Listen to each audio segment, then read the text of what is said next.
If you experience sharp stomach pain, fever, or cramping that won't go away, you might wonder if it's, well, something you just ate, right? But it could be something way more serious, such as diverticulitis.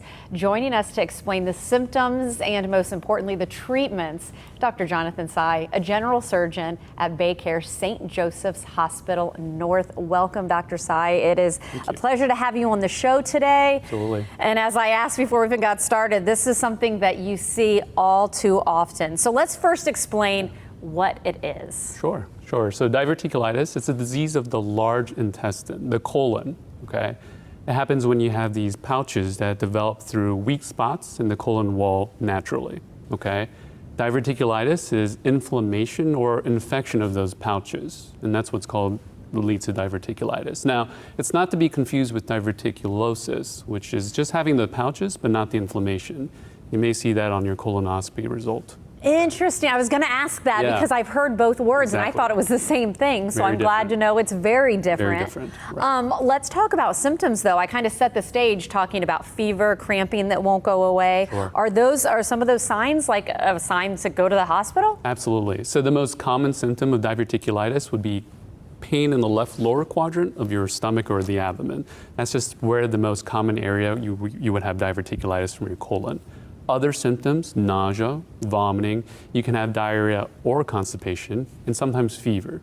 Now, I would say if you have any of those symptoms and they are unremitting, they get worse, that's the time to go to the emergency room. Because let's be honest, sometimes we can deal with any of those symptoms, on a regular basis. So I'm glad to say they don't go away, they get worse. They get worse. That's a key right there. And I was asking too before we got started, risk factors. Do you see certain risk factors that maybe someone at home may know that's something to really look and pay attention to if they have these symptoms? Absolutely. So those that have chronic constipation, that don't take enough dietary fiber, for example, from fruits or vegetables, sometimes smokers or those that have high intake of red meat or an inactive lifestyle, not much physical activities.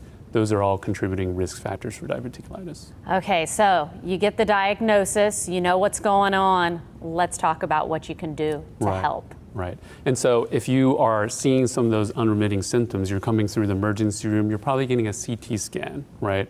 The first line of treatment for diverticulitis is antibiotics, right? We want to treat the infection, calm the inflammation, okay?